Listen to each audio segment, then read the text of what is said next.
Okay, तो हमने ये सारे कंसेप्ट पढ़ लिए थे। उसके बाद हमारे पास एक है सेक्शन 57। सेक्शन 57 ये कहता है कि किसी भी इनकम को कमाने के लिए, किसी भी इनकम को कमाने के लिए अगर कोई एक्सपेंसेस हो रहा है तो वो फुल्ली डिडक्टेबल होगा उस इनकम में से। कैसे? मान लीजिए भाई आप कहते हैं कि साहब मुझे इंटरेस्ट कमाता हूं, मैं किसी से मुझे इंटरेस्ट लेना होता है, ठीक है, पर वो इंटरेस्ट मुझे मिलता है 20,000 साल का, और उसे लेने के लिए मुझे आना जाना पड़ता है, बाकी सब करना पड़ता है, तो मुझे 2,000 रुपए का खर्चा करना पड़ता है, ठीक है। मान लीजिए किसी को कमीशन देना पड़ता है, तो इस तरीके से आपको खर्चा करना पड़ता है। तो जब आप इनकम में जोड़ेंगे, इनकम फ्रॉम अदर सोर्सेज में, तो आप 20,000 ना जोड़ के कितना जोड़ेंगे? 18,000 जोड़ेंगे नेट इनकम। क्योंकि देखो सीधी सी बात है, income tax department double standard follow नहीं करता। वो कहते हैं कि साहब बिजनेसमैन की इनकम भी हम ऐसे निकालते हैं कि जितना मिला माइनस जितना खर्चा हुआ, तो हम आपकी इनकम भी ऐसे निकालेंगे, जितना आपको मिला माइनस जितना खर्चा हुआ, उसमें हेड से कोई मतलब नहीं है, ठीक है। हमने कैपिटल गेन में भी ऐसे निकाला कि जितना पैसा हमें मिला उसमें से जितना हमारा कॉस्ट ऑफ एक्विजिशन है, जितने ट्रांसफर के खर्चे हैं, तो हर जगह पे एक ही रूल है कि रिसिप्ट माइनस, ठीक है, हर जगह एक ही रूल है, रिसिप्ट माइनस एक्सपेंसेस, तो वो हमारे लिए इनकम होती है, दैट्स इट। तो वही चीज हमें यहाँ करनी है, क्लियर? तो इसलिए सेक्शन 57 इंट्रोड्यूस किया गया। उसके बाद सेक्शन आया 58, और 58 भी आपका पढ़ा हुआ सा लगेगा आपको, हालांकि पढ़ा हुआ नहीं है पर लगेगा। 58 कह रहा है कि कुछ खर्चे डिडक्टेबल नहीं है, जैसे कि बीएनपी में कुछ खर्चे डिसअलाउड थे, वैसे ही यहाँ पे 58 में कुछ खर्चे डिसअलाउड है। कौन कौन से हैं वो देख लीजिए।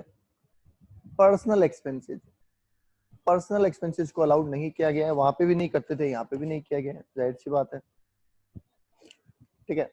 Interest paid without TDS, India से बाहर आपने कोई इंटरेस्ट का पेमेंट कर दिया और उस पर टीडीएस नहीं काटा, तो वो भी आपके लिए क्या हो जाएगा? डिसअलाउड पार्ट हो जाएगा। Salary paid outside India without TDS, मतलब कोई भी एक्सपेंसेस हम ये बोल सकते हैं, कोई भी खर्चा इंडिया से बाहर किया गया है विदाउट डिडक्टिंग टीडीएस, तो वो अलाउेबल नहीं। Any expenses paid in case in excess of rupees 10,000, 20 नहीं है ये लिमिट, 10,000 है। 10,000 से ज्यादा का, 10,000 से ज्यादा का कोई भी पेमेंट, जैसे बीएनपी में हमने पढ़ा था, अगर कैश में किया गया है तो वो कंप्लीटली डिसअलाउड है। कैसे? मैं एग्जांपल दे देता हूँ इसका भी। आपको कमीशन इनकम हुई है अदर सोर्स में, ठीक है, 2 लाख रुपए की, और इसके लिए आपको कुछ, किसी को कोई ट्रेवलिंग एक्सपेंसेस या कोई पेमेंट करना था, कोई भी एक्सपेंसेस का पेमेंट करना था 12,000 रुपए का, और आपने वो पेमेंट किस में कर दिया? कैश, तो फिर वो अलाउड नहीं होगा, आपको पूरे 2 लाख रुपए इनकम में इंक्लूड करने होंगे। समझ गए? तो ये बात हमें ध्यान रखनी है। इसके अलावा डेप्रिसिएशन अगर लगता है हमारा, वो भी लेस होता है, ये भी मैं बता दूं यहाँ पे। डेप्रिसिएशन, रिपेयर एंड मेंटेनेंस, ऐसे खर्चे भी यहाँ पे लेस होते हैं। ओके, नेक्स्ट लिखा गया है कि अनरीजनेबल अमाउंट, जैसे हमने बीएनपी में पढ़ा था ना कि रिश्तेदार को ज्यादा पेमेंट कर दिया सेक्शन 48 में, तो वैसे यहाँ पे भी अगर आपने रिश्तेदार को एक्सेस पेमेंट किया है तो वो भी अलाउेबल नहीं होगा। Income tax and wealth tax, मतलब डायरेक्ट टैक्सेस अलाउड नहीं है खुद, समझ गए? Any expenses to earn casual income, ये इंपॉर्टेंट पॉइंट है। हमने जब मैंने आपको कैजुअल इनकम पढ़ाई थी तब ये पॉइंट बताया भी था कि कैजुअल इनकम को कमाने के लिए कोई भी खर्चा किया गया है वो अलाउेबल नहीं है। फॉर एग्जाम्पल, आपने, मैंने बताया था आपको कि आपने 100 रुपए की लॉटरी टिकट खरीदी, ठीक है, ये लॉटरी लग गई आपकी और आप 1 लाख रुपए जीत गए, ठीक है। अब आप कहते हैं कि सर 1 लाख तो मैं जीत गया, 100 रुपए का मेरा टिकट का खर्चा था, तो मेरी इनकम तो 99,900 हुई है, पर ऐसा नहीं होगा, आपकी इनकम पूरी 1 लाख मानी जाएगी, मतलब कैजुअल खर्चों की कोई डिडक्शन नहीं मिलती है। ओके, और कैजुअल लॉस भी डिडक्ट नहीं होते। कैजुअल लॉस डिडक्ट ना होने का मतलब कि इस बार तो हमारी लॉटरी लग गई, चलो, इससे पहले भी हमने 10 बार खरीदी थी, 1,000 रुपए डूब गए, वो भी यहाँ पे लेस नहीं होंगे। तो कैजुअल ना तो लॉस एडजस्ट होता है और ना ही उसके खर्चे एडजस्ट होते हैं। ओके, बोलिए यहां तक कोई डाउट किसी के?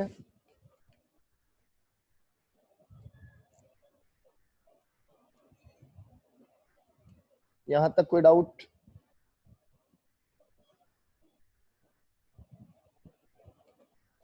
नहीं है? ठीक है। लास्ट पॉइंट और इंपॉर्टेंट पॉइंट मार्क कर लेना इसको, स्पेशली इंटर के लिए। ठीक है, ये मोस्ट इंपोर्टेंट पॉइंट मार्क कर लेना इसको इंटर के लिए। एमसीक्यू में ये पूछ लिया जाता है क्या पूछ लिया जाता है कि भाई इंटरेस्ट ऑन पोस्ट सेविंग अगर आपको मिला है, पोस्ट अकाउंट में आपने कोई पोस्ट ऑफिस में आपने कोई अकाउंट खुला रखा है सेविंग, और उसमें आपको कोई इंटरेस्ट मिला है, तो वो एग्जम्प्ट होता है अप टू ₹3500। मतलब आपके अकेले के नाम से अगर अकाउंट है तो 3500 रुपए टैक्स फ्री है, और दो लोगों ने, जैसे मान लीजिए हस्बैंड वाइफ ने मिलकर अकाउंट खुलवा रखा है, तो उसमें 7000 रुपए टैक्स फ्री है। एमसीक्यू में ये क्वेश्चन आपके आया हुआ है इंटर एग्जाम के अंदर कि एग्जाम कितना होता है। तो इंडिविजुअल हुआ तो आप कितना बताएंगे? 3500। ज्वाइंट अकाउंट हुआ तो आप कितना बताएंगे? 7000। तो ये मोस्ट इंपोर्टेंट है एमसीक्यू के पर्पज से एग्जाम में आने के लिए, ये बात ध्यान रखें। बताइए क्लियर है? कंसेप्चुअली ये चैप्टर पूरा हो चुका है, मैं क्वेश्चन पे आऊंगा। यहाँ तक कोई डाउट है तो पूछ लो।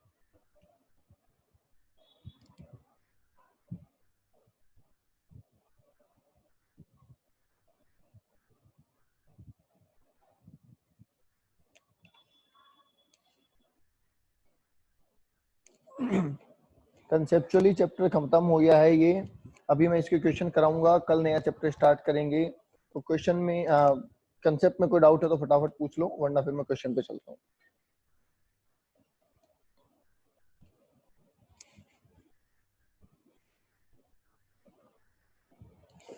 ठीक है, चलिए क्वेश्चन पे आ जाते हैं।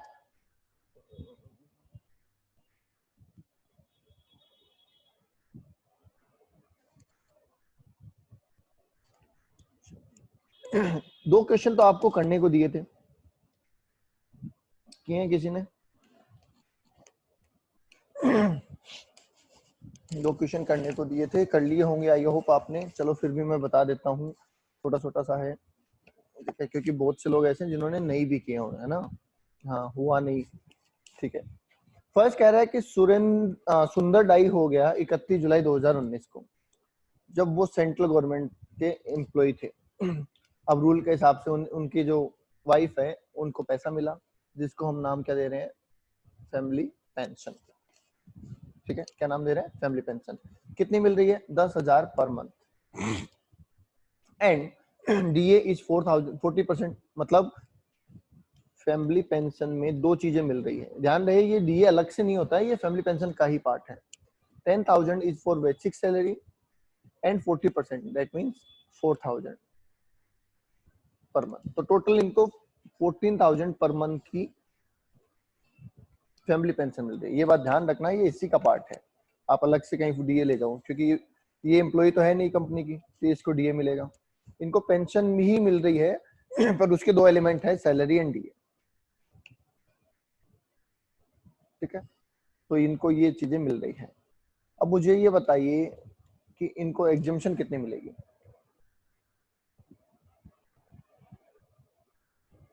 इनको एग्जम्पशन कितनी मिलेगी? रूल मैंने आपको बताया हुआ है इसका, और आपने कर भी लिया क्वेश्चन, तो बताइए फटाफट।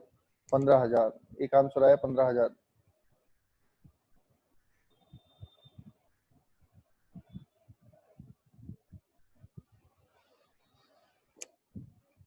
बाकी लोग सबने कर लिया ना? आप कह रहे हैं हमने कर लिया, तो आंसर तो दो फिर, या ऐसे ही बस देखा है?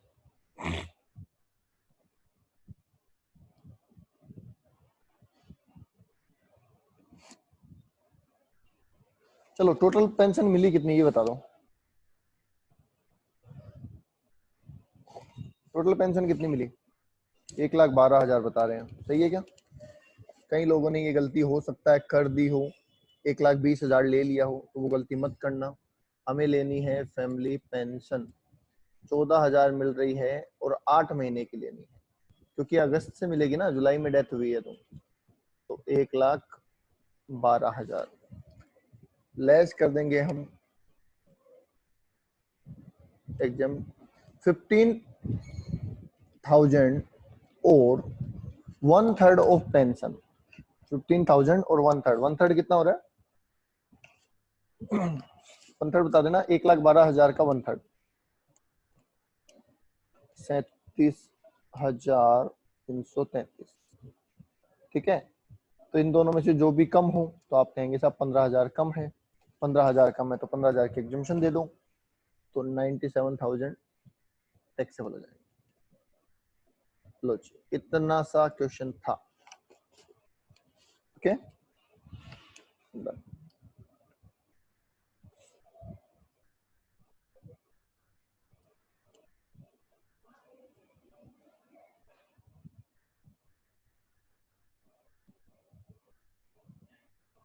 चलिए दूसरे क्वेश्चन पे आ जाते हैं। दूसरे क्वेश्चन पे आ जाते हैं, इसको थोड़ा सा ले लो।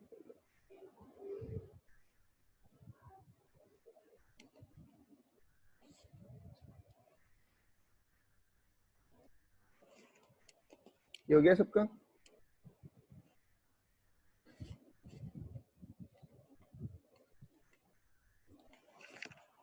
क्वेश्चन नंबर 2 पढ़ते हैं। Compute that taxable income under the head other sources, मतलब आपको पूरी नहीं निकालनी, सिर्फ अदर सोर्स निकालना है ऑफ मिस्टर एक्स।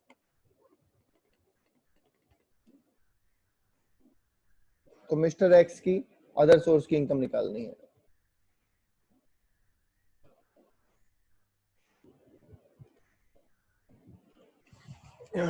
सबसे पहले बोला गया कि प्राइवेट ट्यूशन पढ़ाते हैं साहब हम, बोलो अदर सोर्स में आएगी? हमें बताया ही नहीं है इसका बिजनेस क्या है, और नहीं है तो फिर हमारे लिए तो अदर सोर्स ये फिलहाल तो। अगर बोला होता कि ये टीचर है या ये सीए है या ऐसा कुछ है तो हम सोचते कि इसका बिजनेस क्या होगा, कुछ बोला ही नहीं है तो अदर सोर्स है, तो ले लेते हैं प्राइवेट ट्यूशन। कितना मिल रहा है? 10,000। क्या इससे रिलेटेड कोई खर्चा है ये देख लेना, क्योंकि अगर है तो हमें यहीं पे लेस करना है। बोलो भाई, प्राइवेट ट्यूशन से रिलेटेड कोई खर्चा दे रखा है क्या हमको? क्योंकि अगर है तो उसको हमें यहीं पे लेस कर देना है।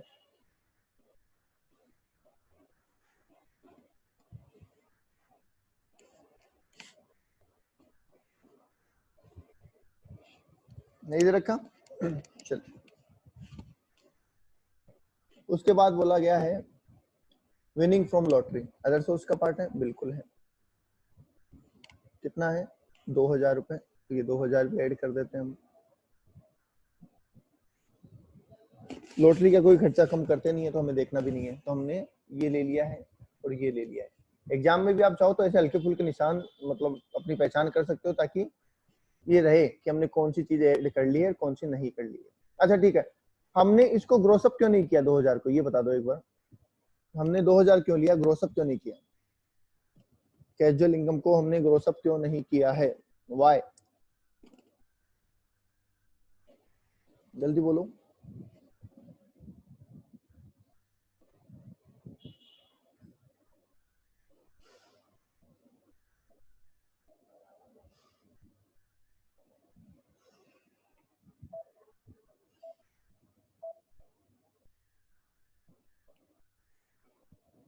पहली बात तो विनिंग है, दूसरी बात 2,000 पे टीडीएस कटता नहीं है।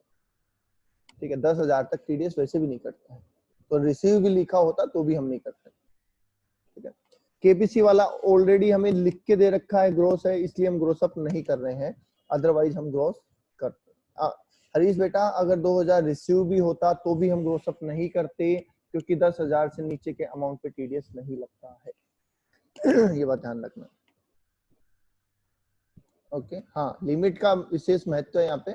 रिसीव तो ठीक है, वो एक टर्म है। केबीसी वाला हम ग्रोस नहीं करेंगे क्योंकि ऑलरेडी ग्रोस है। ठीक है, आगे लिखा पेंशन, ये भी फैमिली पेंशन ही है, ये आगे लिखा है फैमिली पेंशन। ठीक है, फैमिली पेंशन है। कितना बता रहे हैं? 25,000 रुपए। मंथली नहीं लिखा है तो हम तो पूरा ही मानेंगे। इसमें से हम क्या कर देंगे, एग्जम्प्ट कर देंगे सर। कितना एग्जम्प्ट कर देंगे? या तो 15,000 और या 1/3। 25,000 का 1/3 8,333। तो विच एवर इज लेस 8333। तो कितना आ जाएगा टैक्सेबल, कितना हो जाएगा भाई? 16,667, 16,667। ओके, तो ये हमने कर लिया। नेक्स्ट बोल रहा है इंटरेस्ट ऑन बैंक डिपॉजिट 25,000 रुपए। तो ये भी हम लिख देते हैं 25,000 रुपए।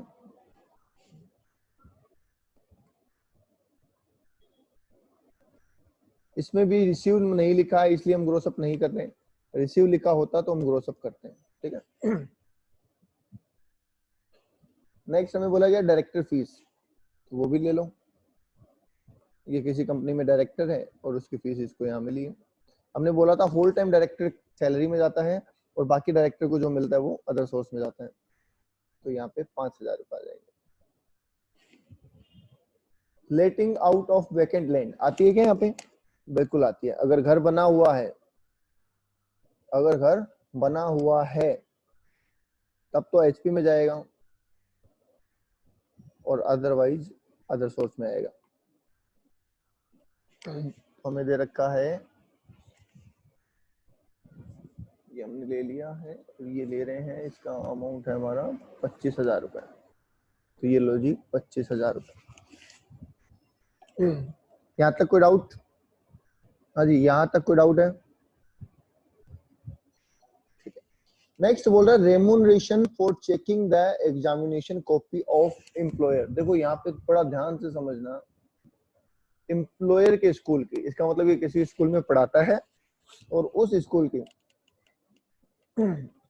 की कॉपियां चेक करने के लिए इसको ये पैसा मिला। तो एम्प्लॉयर से कुछ भी मिले, किसी भी नाम से मिले, वो कहाँ जाता है?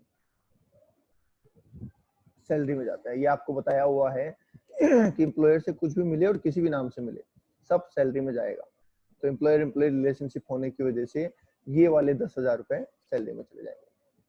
आगे लिखा है remuneration for checking the examination copy of CA. अब ये एम्प्लॉयर का काम तो नहीं है, ये तो ये एक्स्ट्रा काम कर रहा है अलग से, क्योंकि एम्प्लॉयर का तो स्कूल है, सीए तो नहीं है। तो वहां की कॉपियां चेक करना है, इसके अदर सोर्स की इनकम में आएगी। बोलिए, आगे बात समझ में? यहां तक कोई डाउट है तो बोलो।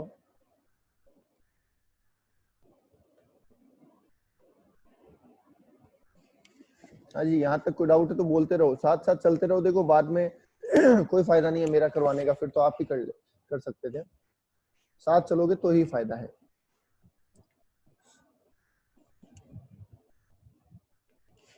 यहाँ तक कोई डाउट? रेम्यूनरेशन तक नहीं है? चलिए ठीक है, आगे चलते हैं। Income tax refund. Income tax refund income है क्या? चलो ये बताओ, इनकम टैक्स रिफंड लिखा हुआ है, क्या ये इनकम है? इनकम टैक्स रिफंड इनकम है क्या? नहीं है। इनकम टैक्स रिफंड इनकम थोड़ी है। हमने टैक्स भरा, हमें वापस मिल गया, इट्स नॉट एन इनकम। आप लिख देंगे, ठीक है। देखिए जिनका हम इंक्लूड कर रहे हैं वो तो अच्छी बात है, जिनको आप इंक्लूड नहीं कर रहे हैं ना, तो उनके आप वर्किंग नोट में जरूर लिखेंगे, एग्जाम में इनके मार्क्स मिलते हैं, ठीक है। इसके लिए आप नोट 1 डाल देंगे कि भाई एम्प्लॉय इन्फ्लेशन है इसलिए सैलरी में जाएगा। इसके लिए आप नोट 2 डाल देंगे और लिख देंगे कि not an income, not an income. ये बातें ध्यान रखना, अच्छे स्कोर करने के लिए जरूरी है। तो आप लिख देंगे income tax refund is not an income, hence not included in other sources, ठीक है। नेक्स्ट लिखा है interest on income tax refund. बोलो ये इनकम है क्या?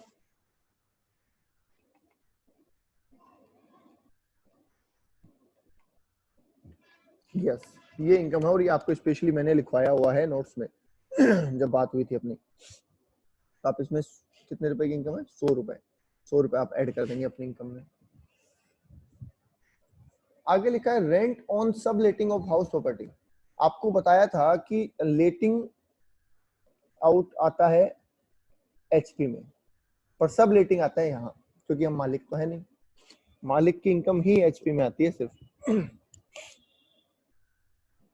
अब आपको कितना मिल रहा है साहब, रेंट कितना मिला आपको, रेंट कितना मिला, 20,000 रुपए। आपको रेंट कितना मिला, 20,000 रुपए।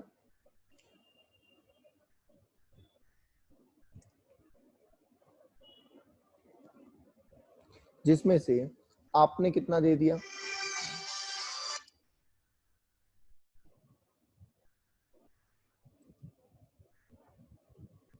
जिसमें से आपने कितना दे दिया, 12,000 रुपए। तो आपके लिए इनकम कितनी हो जाएगी, 8,000 रुपए। ओके, मैंने देखो ये वाला पॉइंट लिया है, 20,000 मुझे रेंट मिला, 12,000 मैंने पे कर दिया, तो बैलेंस 8,000 मेरी इनकम में आ गया। ओके, नेक्स्ट लिखा है इनकम टैक्स पेड। बोलो क्या करें इनकम टैक्स पेड का, इनकम टैक्स पेड का क्या करें।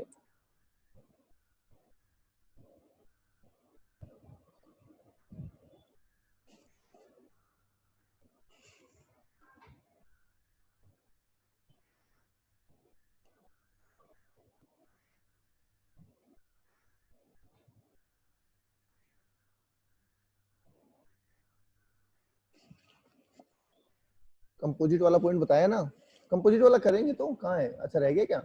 ओके, मैंने एक पॉइंट छोड़ दिया, ठीक है अभी कर लेते हैं कंपोजिट वाला, अभी कर लेते हैं ना, कोई बात नहीं अभी कर लेते हैं। पहले ये समझ लो इनकम टैक्स का क्या करेंगे, इनकम टैक्स वाले का क्या करेंगे, इनकम टैक्स वाले का क्या करेंगे।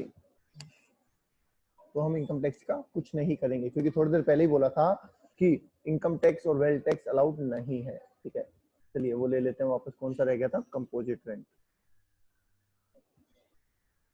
कंपोजिट रेंट, कंपोजिट रेंट में हमें बोला है कि 10,000 का तो रेंट था और 5,000 के खर्चे थे, तो कर दो भाई, ये भी कर दो, तो इनकम में कितना आ जाएगा, 5,000। ओके ठीक है, नेक्स्ट बोला है payment made to personal expenses. बोलो क्या करूं, payment made to personal expenses क्या करूं, कुछ नहीं करेंगे। ठीक है, ना तो इनकम है और ना खर्चा अलाउेबल है, तो किसी में से लेस भी नहीं होगा। ठीक है, तो इसका कुछ नहीं होगा, nothing nothing. Payment made to LIC as a premium, ये भी पर्सनल खर्चा है, तो इसका भी यहाँ कुछ नहीं होगा। अगर टोटल इनकम हमें टैक्सेबल इनकम बोली है तो हम डिडक्शन देंगे इसकी अंडर सेक्शन 80C। आगे हमारा एक चैप्टर आएगा डिडक्शंस का, वहां हम पढ़ेंगे डिडक्शन। तो अगर टैक्सेबल इनकम पूछे तो हम 2,000 रुपए कम कर देंगे बाद में, यहाँ नहीं होती, जीटीए निकलने के बाद, पांचों हेड की इनकम जुड़ने के बाद ये लेस होगा। ठीक है, पांचों हेड की इनकम जुड़ने के बाद होगा ये, तो ये इस चैप्टर में लेस नहीं होगा, ये बात आपको ध्यान रखनी है। देखिए कौन सी चीज का क्या, इंटरेस्ट ऑन बैंक डिपॉजिट पे टीडीएस नहीं होगा, मैंने बताया क्योंकि रिसीव नहीं लिखा हुआ है। इंटरेस्ट ऑन बैंक डिपॉजिट लिखने का मतलब जो अर्न हुआ है वो लिखा है। अगर रिसीव लिखा होता तो डेफिनेटली टीडीएस कटा हुआ होता और हम इसे ग्रोस अप करते। ओके, वो लैंग्वेज से हमें समझना पड़ेगा। चलिए टोटल कर दीजिए भैया एक बार, 4,26,000 767। लो जी, राहुल ने ये टोटल बताया है।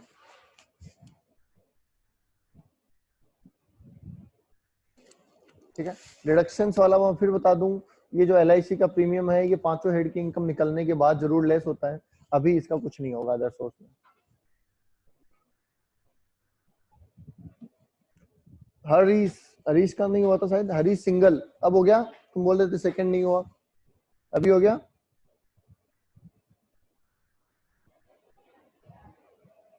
ओके, बाकी सब किसी का कोई डाउट है तो अभी पूछ लेना, किसी का भी कोई भी डाउट है तो अभी पूछ लें।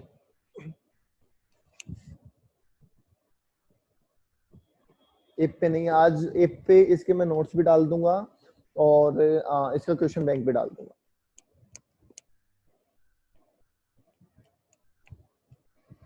ठीक है, आपको इसके नोट्स और इसके अगले चैप्टर के नोट्स और क्वेश्चन बैंक दोनों आज आपको ऐप पे अवेलेबल हो जाएंगे। ओके, चलिए लास्ट क्वेश्चन हमारा इस चैप्टर का, क्योंकि फोर्थ हम ऑलरेडी कर चुके हैं। Question number 3। क्वेश्चन नंबर 3 में बोल रहा है कि श्री अनिल, अब यहाँ पे देखो खास बात है, ध्यान रखना है इसका, यही गड़बड़ करवा देती है एग्जाम में। Shri Anil follow the case basis, ये हमारे काम की बात है। सेक्शन 145 बताया था ना, तो अकॉर्डिंग टू दैट ये हमें ध्यान रखना है। और रिसिप्ट एंड पेमेंट अकाउंट हमें दे रखा है, तो इसका मतलब ये सारी चीजें जो दे रखी है रिसिप्ट दे रखी है, ये और ध्यान रखना, ये भी काम की बात होती है। टीडीएस कटने नहीं कटने के लिए जो काम की बात है ना रिसिप्ट, तो वो यहाँ ध्यान रखना है कि ये रिसिप्ट ही दे रखी है हमें ऑलरेडी। ओके, तो चलिए करते हैं स्टार्ट इसका भी इनकम कैलकुलेशन। आ जाएगा, चलो ठीक है। हमें बोला गया है फर्स्ट थिंग, सबसे पहले बोला interest on listed debenture, interest on listed debenture 16,200। बोलो ग्रोस अप करना है या नहीं करना है? 16,200 को ग्रोस अप करना है या नहीं करना है?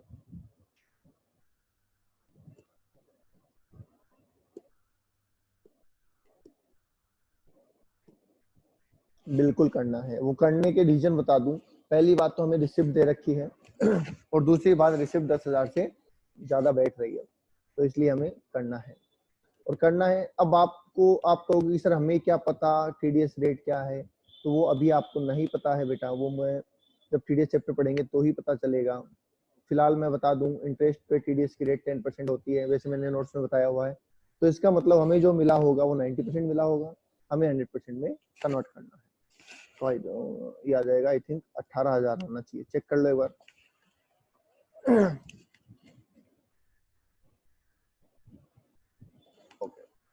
आगे लिखा है लेटिंग ऑफ बिल्डिंग एंड मशीनरी, 15,000 रुपए महीने पे बिल्डिंग एंड मशीनरी को हमने किराए पे दिया।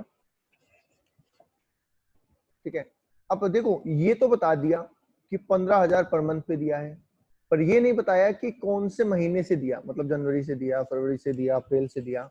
तो हमें ये मानना है या हमें ये पता चल रहा है यहाँ से रिसिप्ट अकाउंट है क्योंकि, और ये केस बेसिस पे फॉलो करते हैं, तो इनकम उसी को माना जाता है जो मिल जाए। ये बात आपको ध्यान रखनी है, आप 12 महीने का मत चिपका देना, गड़बड़ हो जाएगी। आपको इन्होंने पहले ही कह दिया कि साहब हमें केस बेसिस फॉलो करना है, तो केस बेसिस फॉलो करना है, तो जो मिला उसी का काम करना है, बाकी का नहीं करना है। ठीक है,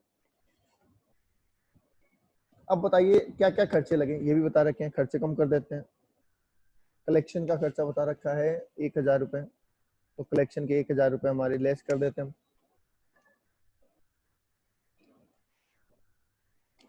ठीक है, उसके अलावा बोल रखा है रिपेयर, तो रिपेयर भी एक खर्चा है, रेंट के लिए जरूरी है, तो वो भी कम कर देते हैं। कितना है?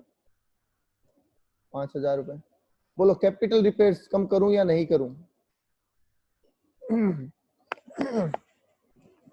कैपिटल रिपेयर्स कम करूं या नहीं?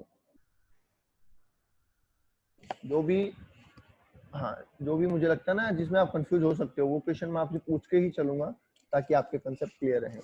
बोलिए कैपिटल रिपेयर्स कम करना है या नहीं करना? नहीं करना है, क्योंकि हमने बीएनपी में भी पढ़ा था कि हम रेवेन्यू ही लेस करते हैं, कैपिटल नहीं करते, वही यहाँ ध्यान रखना है, तो वो लेस नहीं होगा। ठीक है, तो मैं इस 16,000 को लेस नहीं कर रहा हूँ। आगे लिखा है interest paid outside India without deducting TDS on loan for constructing of building. बोलो ये अलाउड होगा? हाँ जी, ये अलाउ होगा क्या? अरे इतने लोग हो, रिप्लाई करो, 2-3 बच्चे रिप्लाई कर रहे हैं, बाकी लोग फिर मुझसे इस बारे में कोई प्रॉब्लम भी मत पूछना। ठीक है, जो लोग रिप्लाई नहीं कर रहे वो प्रॉब्लम मत पूछना, जो रिप्लाई कर रहे हैं वही प्रॉब्लम पूछना, क्योंकि उनको तो है नहीं ना, जो रिप्लाई नहीं कर रहे उनको तो प्रॉब्लम है ही नहीं, वो तो एक्सपर्ट है, तो इसलिए हम इसको भी लेस नहीं करेंगे। ठीक है, और कोई खर्चा है क्या? और कोई खर्चा है क्या?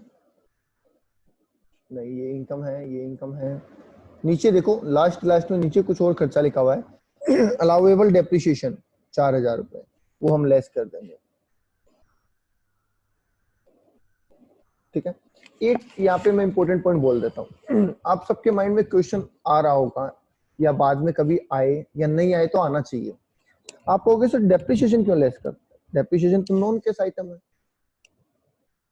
ठीक है, पर डेप्रिसिएशन इसलिए लेस करते हैं कि वो नॉन कैश है, उसके लिए हम कैपिटल एक्सपेंसेस का तो पेमेंट कर चुके हैं ना। समझ रहे? आप बोलेंगे sir depreciation non cash item है और हम कैश बेसिस फॉलो कर रहे हैं, तो आपने डेप्रिसिएशन लेस क्यों किया? तो बेटा डेप्रिसिएशन तो एक फॉर्मेट है सिर्फ, वैसे तो हमने कैपिटल एक्सपेंसेस जब किए थे तो हम पेमेंट कर चुके हैं ऑलरेडी, ये तो सिर्फ अपोर्शनमेंट है, इसलिए हम इसको लेस करते हैं। क्लियर है? हाँ जी, क्लियर है डेप्रिसिएशन वाला पॉइंट जो मैंने बताया? हालांकि आपके माइंड में क्वेश्चन नहीं आया, पर आना चाहिए था, तो मैंने ये क्लियर कर दिया है पहले ही, because it's only a apportionment, payment already हो चुका है। ठीक है, चलिए आगे बोला fire insurance on building and machinery not paid. बोलो लेस करूं या नहीं करूं? लेस करूं या नहीं करूं? नहीं करेंगे। क्यों नहीं करेंगे? क्योंकि हम केस बेसिस फॉलो करते हैं और पेमेंट हुआ नहीं है, तो हम लेस नहीं करेंगे। ओके, चलिए, तो यही खर्चा है, लेस कर दो। 4 5 6 10,000 रुपये हमने लेस कर दिए, तो 1,40,000 रुपए की हमारी रेंटल इनकम हो गई नेट। ठीक है, आगे लिखा है गिफ्ट फ्रॉम फादर। बोलो जी, फादर से गिफ्ट मिला, टैक्सेबल और not? Gift from father taxable और नॉट? Not taxable.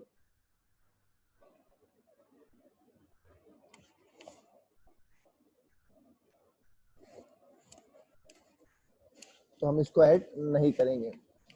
लास्ट बोल रहा है ग्राउंड रेंट रिसीव्ड, पिछले साल का। अच्छा, ये पिछले साल का लेंगे नहीं लेंगे? ग्राउंड रेंट रिसीव दे रखा है पिछले साल का 600 रुपए का, ये लेंगे नहीं लेंगे?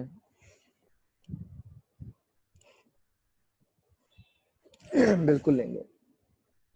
वो इसलिए लेंगे कि हम बात कर रहे हैं केस बेसिस पे। जब पिछले साल हमें मिला नहीं, तो इसका मतलब हमने पिछले साल की इनकम में जोड़ा नहीं। इस साल हमें मिला है, तो फिर हमें इस साल की इनकम में जोड़ना पड़ेगा। ठीक है, अक्रूवल कर रहे होते हैं तो पिछले साल ले चुके होते हैं हम, तो ये आ जाएगी टोटल इनकम। बता दो भाई, टोटल कितना है? 18, 148, हाँ 158, 600। ये आ रहा होगा। चलिए, तो ये हमारा क्वेश्चन है। अदर सोर्स के कंसेप्चुअली सारा करवा दिया मैंने आपको, क्वेश्चन सारे करवा दिए हैं। कोई डाउट है तो पूछ लो। फाइनल कमेंट इस चैप्टर के ऊपर समझ आ गया? डाउट है तो अभी पूछ लो। सर अगर केस बेसिस नहीं होता तो फायर एक्सपेंसेस, हाँ बिल्कुल, अगर केस बेसिस नहीं होता तो फायर एक्सपेंसेस को हम लेस करते हैं, चाहे वो पेमेंट हुआ है नहीं हुआ है, कोई फर्क नहीं पड़ता, अक्रूवल बेसिस पे चलते हैं हम। और कोई डाउट बोलते जाओ भाई। Final comment on this chapter, कैसा था? इजी था? देखो, दो चीजें बता दो आप, इजी, एवरेज और हार्ड, तीन, इनमें से एक सिलेक्शन, और आपको समझ में आ गया। ये दो बातें अपनी अपनी सब लिख दो फटाफट। सबका, हर ईच एंड एवरी स्टूडेंट का आंसर आना चाहिए इस पे। एक साथ लिख दो, easy and clear, easy and clear ऐसा, या फिर हार्ड एंड क्लियर, जैसा लगा वैसा।